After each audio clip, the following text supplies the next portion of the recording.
la. Hey guys, Daisy here, about to eavesdrop on the Dollcast as they are entertaining themselves on the flight to Paris.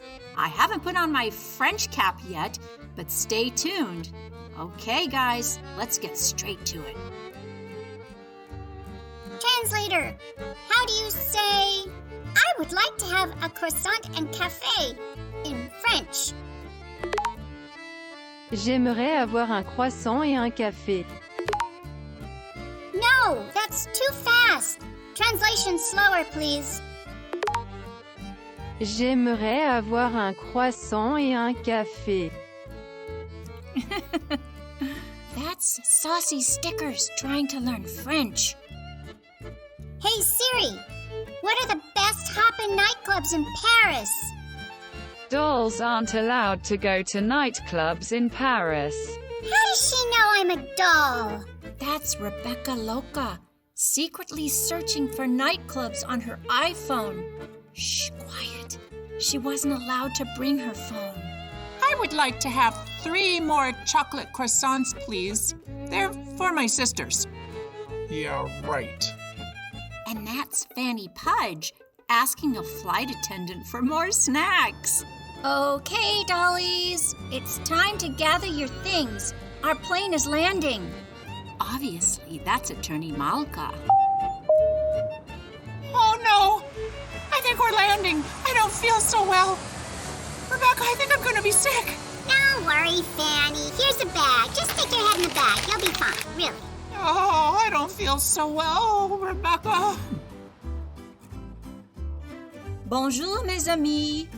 That's French for hi, friends. It's Daisy here, of course.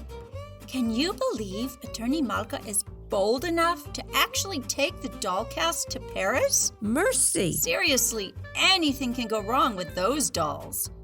Then again, this is yet another crazy adventure in stories about Attorney Malkah's Dollcast. Are you ready for a fun ride? Très bien. Let's do this.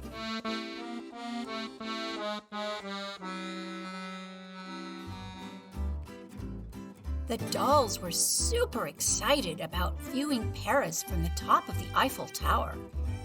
Their plane had just arrived in Paris at Charles de Gaulle Airport, and they hadn't slept a wink during the entire flight. This was the first time Attorney Malkah had ever traveled with her living dolls, but the cast had insisted. It was a long weekend, and they were all antsy to go somewhere. Exactly how did these dainty figures turn into little humanoids?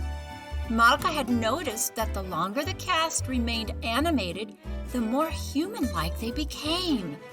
It was no wonder the sassy bunch agreed on Paris for their first destination. Ooh la la. It was a massive responsibility for Attorney Malkah, since the lot of them had become such a feisty, mischievous bunch, always getting into some sort of shenanigans. Anything could go wrong, and it usually did, especially when Rebecca Loca was around. Really? There in the airport, it was all she could do to contain the dolls without making a commotion amongst passers-by, for their playful curiosity was out of control. What are those moving circles with bags on them? Wondered Saucy, as suitcases clunked around on the baggage carousel.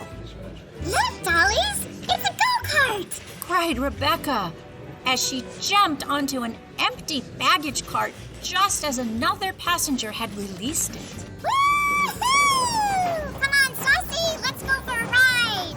Saucy darted onto the cart and grasped Rebecca around the waist, and the two dashed off through the crowded baggage claim area, Saucy almost falling off. Wow! I never thought Paris could be this much fun. Screamed Saucy as the dolls got rowdy and the scene escalated. Malkah dropped her bags. Fanny, watch our stuff! As she sprinted towards the two unruly dolls, turning heads everywhere. Malkah caught up with Rebecca and Saucy, narrowly avoiding 2 security officers as she pulled the luggage cart to a screeching halt. ending the dollies' rebellious escapade. Out of breath, Malkah claimed, If this is how you two are going to behave, then we'll just head straight back home and you'll go back to being inanimate dolls. Clearly, Attorney Malkah was infuriated. Gosh, Malkah, we were just having fun. Defied Rebecca with a smirk on her face. Okay, Malkah, we'll behave. Confessed Saucy, flashing her shiniest smile. Taxi! Hailed Malkah. As the girls all jumped into the cab.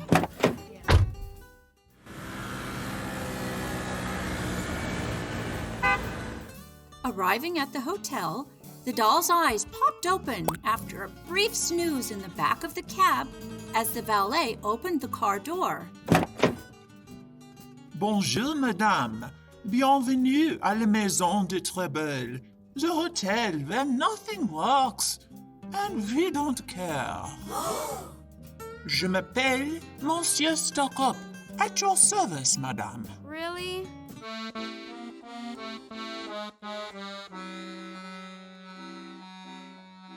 The dolls were impressed by Monsieur Stockup's thick French accent, but somewhat troubled not only by the name of the hotel, but his name as well. Little did they know what they were in for. Okay. Nonetheless, Malkah and the dolls were excited and jumped out of the cab, enthusiastic about their afternoon visit to the Eiffel Tower. But as the cab zoomed off, Monsieur Stockup disappeared, leaving the girls alone at the curbside with all of their bags. Oh no. They all agreed that the service was rather strange and felt that something was off at La Maison de Treble. But in contrast, the foyer itself was remarkably elegant, Ooh la la. boasting a massive floral centerpiece which enveloped Malkah and the dolls with a velvety floral scent.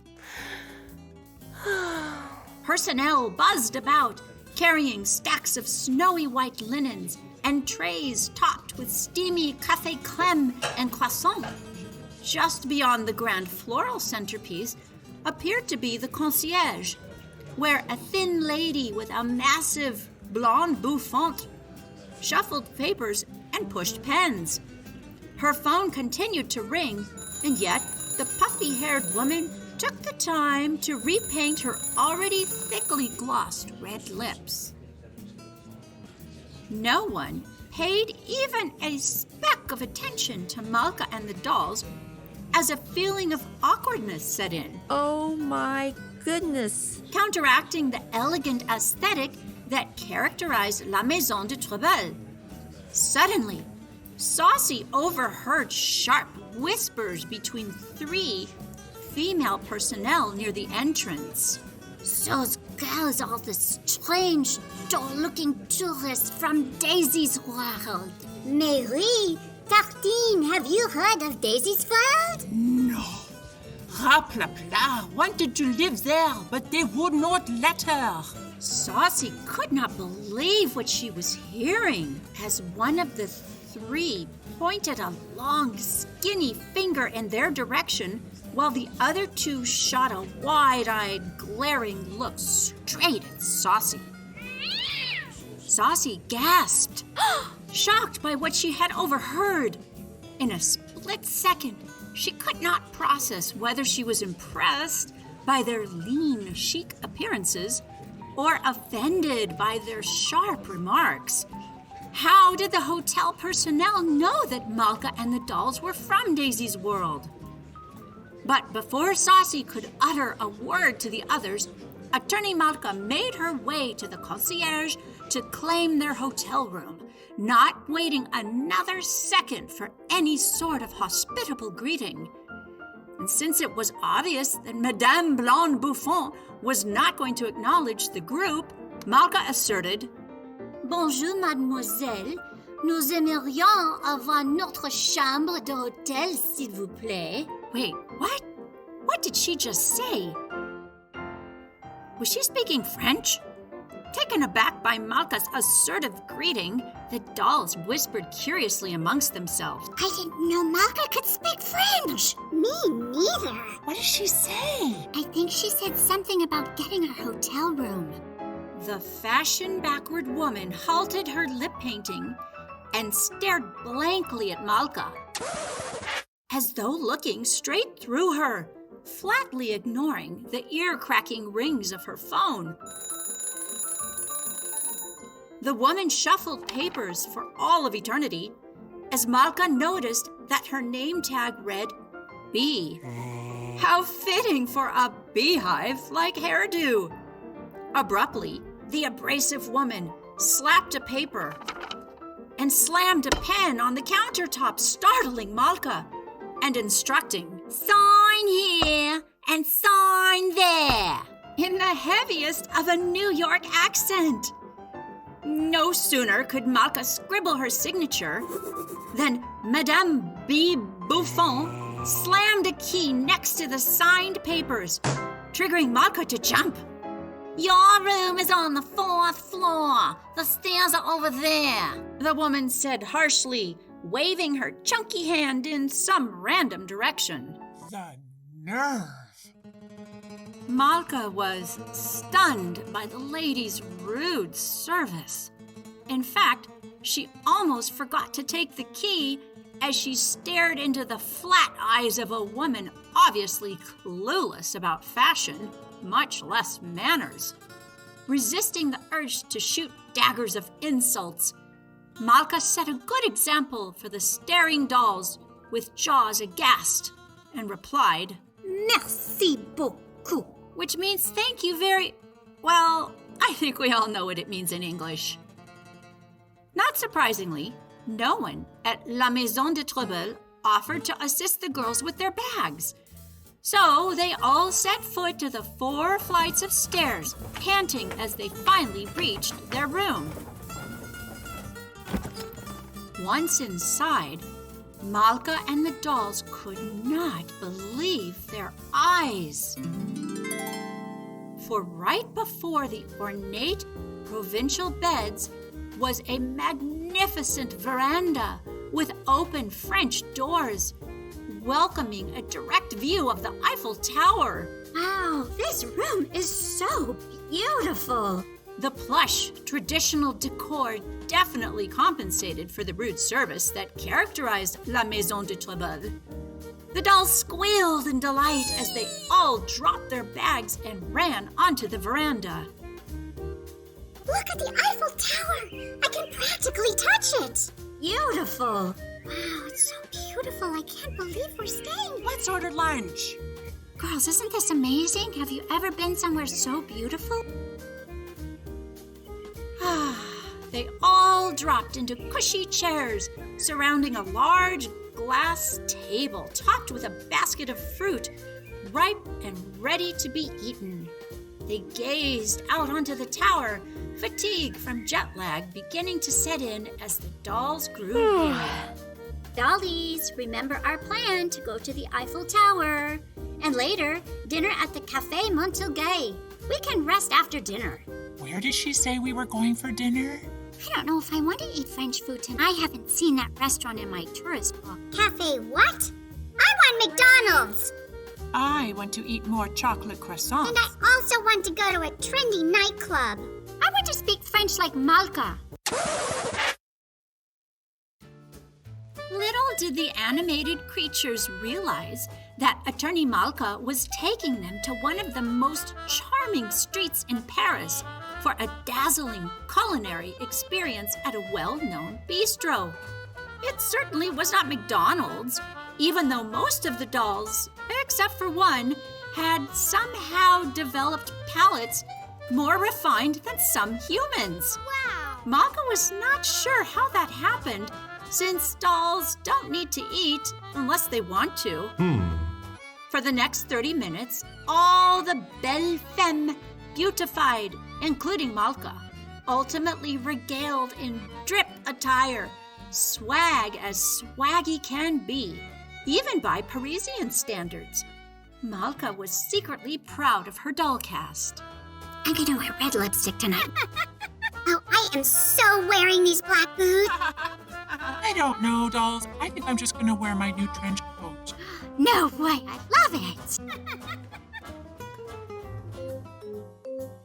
Out on the streets of Paris, Saucy pranced in her high-heel sneakers and white miniskirt, while Rebecca boasted a black leather jacket and trousers and black boots. Fanny fancied a more me look in roomy jeans and a loosely fitted t-shirt with her trench coat. All in all, the Dollcast sported an undeniably fire look, ready to take the city by storm. A round of confidence accessorized Malkah and the Dollcast as they all radiated unabashed enjoyment, celebrating these moments during the short walk to the Eiffel Tower.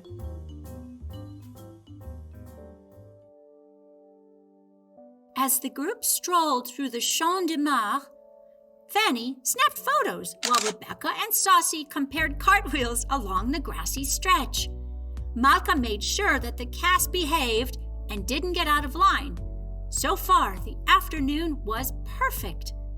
As the cast reached the Eiffel Tower, they unanimously decided to take the stairs to the top. This was a daring feat as there are more than 1,600 stairs. Wow! Dollies, are you ready? I know we can do this. Challenged Rebecca. I don't know if this is a good idea, Dollies, but let's give it a try. Accepted Attorney Malkah. I brought a change of sneakers in my purse, and I'm good at climbing stairs. Declared Saucy. Fanny did not seem too excited about the idea, but she was outnumbered by the rest of the group. I don't know. I'll give it best efforts. And the climbing began.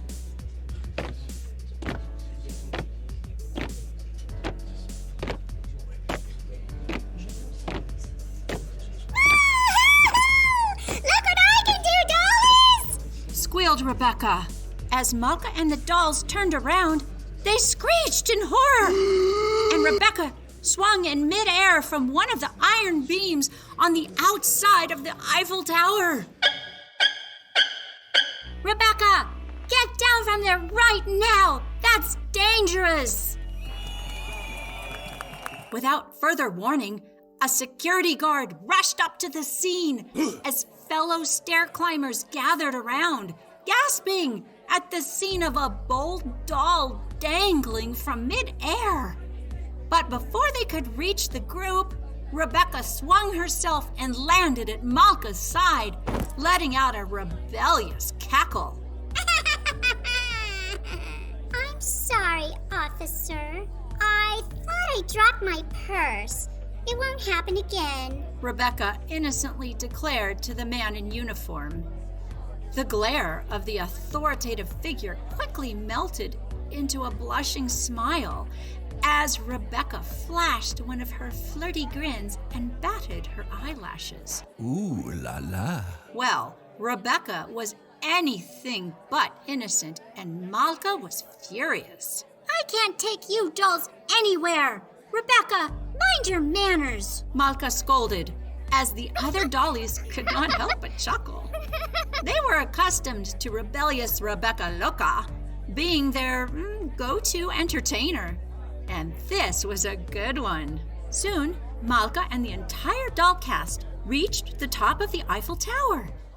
The clear, sunny weather yielded a spectacular view for miles. Wow, the view is breathtaking. Look, dollies, look over there. It's the Arc de Triomphe. Hey, dolls, there's the Grand Palais. Malkah, do we have time to go there? Wait, there's the Louvre. I'd rather go there. You dolls go wherever. I'm going to the Notre Dame, right over there. Wait, how are the dolls so knowledgeable about all of these monuments? Wondered Malkah. They were in fact just dolls, weren't they? Dollies, how do you girls know about all these famous monuments? Curiously asked Malkah. She was really impressed.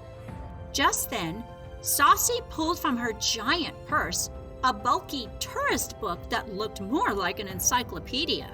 "Oh, we've been studying up on Paris," proudly announced Fanny as the dolls giggled.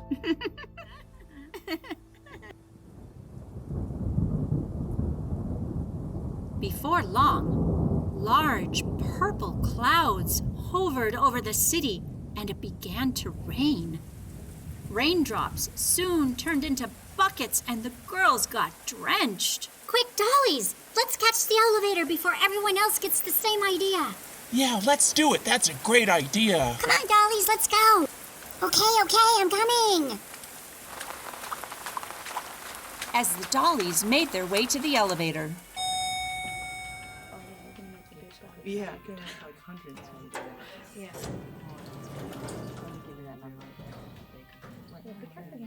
Oh. A few minutes later, Malkah and the dolls reached the bottom floor safely, just as the rain lightened. But then Saucy claimed, "Oh no! I don't have my purse! I must have left it on the bench when we were looking at the city views." Oh no. Saucy, didn't we put our hotel key in your purse? reluctantly asked Malkah. Yes, we did. Along with my wallet. And there's money in it. Oh, this is a huge problem. Malkah had no idea that Saucy had a wallet, much less money. This Dollcast situation was really getting out of hand. Dollies, wait here, instructed Malkah to the rescue. Suddenly, in fight or flight mode, a fierce look of defense washed over Malkah's flushed face as she sprinted to the top of the stairs with superhuman speed. She knew she had to act fast before anyone stole Saucy's purse if they hadn't already. Just as she reached the top of the stairs, out of breath, but moving at lightning speed, she spotted Saucy's bag. And sure enough, a shady-looking man was eyeing the bag and about to snatch it. With fearless intent and a racing heart, Attorney Malkah lunged toward the man just as he moved toward the lonely bag. She grabbed his arm and yelled, "That is not your bag, sir!" Only she said it in French. "Ce n'est pas votre sac, monsieur." A look of horror washed over the startled man's face as he looked Malkah straight in her fierce eyes and sensed trouble. Horror quickly turned to embarrassment as the guilty man claimed, Mais madame, je pensais seulement que le sac appartenait à ma femme. "Yeah, right. The bag belonged to his wife." Just as two of his buddies approached and caught him in his lie. But Pierre, you're not married. The friends of the lying man exclaimed. "I'll catch up with you later," Puffed Malkah as she dashed into the elevator just as the doors were closing.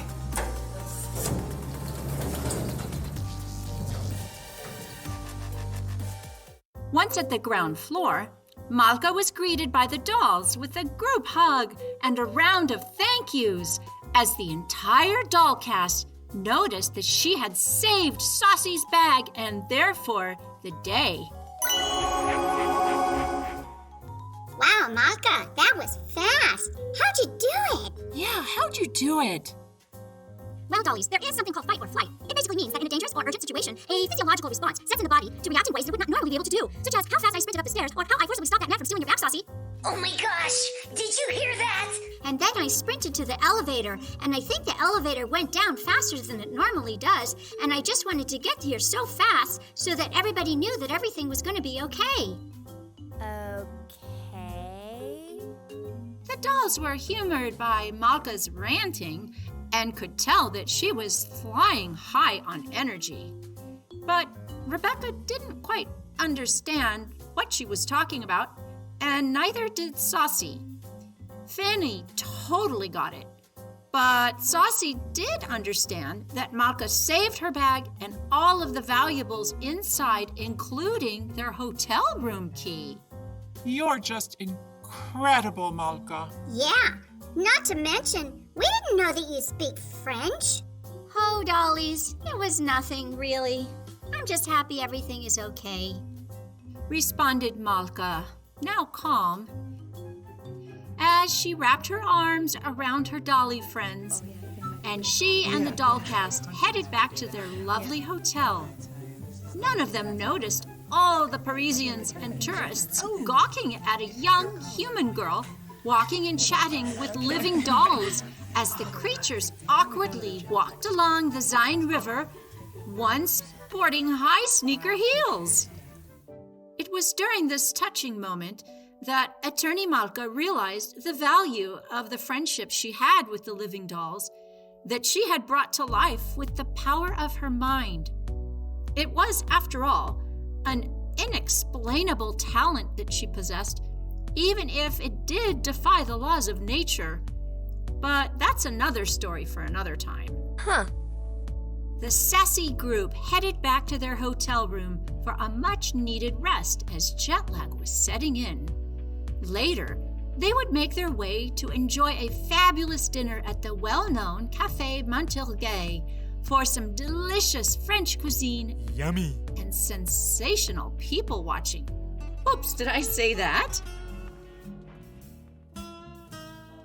Meanwhile, Malkah got a second wind and decided to step out for a bit of shopping while the dolls got their beauty rest.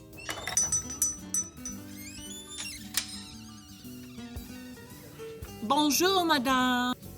Bonjour, madame. At a lovely Parisian boutique, Malkah discovered an exquisite vintage bisque doll from the 18th century, tucked away on the back of a shelf. Ornately dressed in a gold and tan silk dress ensemble and wearing a sweet green straw chapeau atop her golden locks of curls, she resembled royalty. But just as Malkah noticed the price tag attached to her sleeve, deciding not to buy her, the porcelain figure winked at her. Malkah thought she was seeing things, but as she continued to place the doll back on the shelf, she noticed a tear in her left eye as her pretty pink smile slowly took on the shape of sadness. That is the moment when Malkah knew that she must have her. Malkah decided to call her Poppy. And so it was that Poppy Violette became the newest addition to Malkah's Dollcast. To be continued. Oh la la! Attorney Malkah really has her hands full with all these unruly dolls, even in the lovely city of Paris. Though they all had the time of their lives enjoying the Eiffel Tower. But wait! The story is not over. Rebecca Loca already risked her life swinging from the Eiffel Tower, while Saucy's purse was almost stolen. And now, Malkah must introduce Poppy Violette, who happens to come to life all on her own. She is another mischievous creature yet to be revealed. And how will the others receive her? Excusez-moi, Madame Dolly. So, friends, if you enjoyed this episode of The Dolls Do Paris, you must tune into part 2 to find out what happens at the Café Monterey. Just about now is a good time to subscribe, mes amis, so you'll get notifications about part 2 of The Dolls Do Paris. And then head over to daisyfrench.com to check out some really cool visuals of all the Daisy French characters. You can also find our fun videos on YouTube and our Daisy's World group on Facebook. Find the links on the Daisy French website. Au revoir!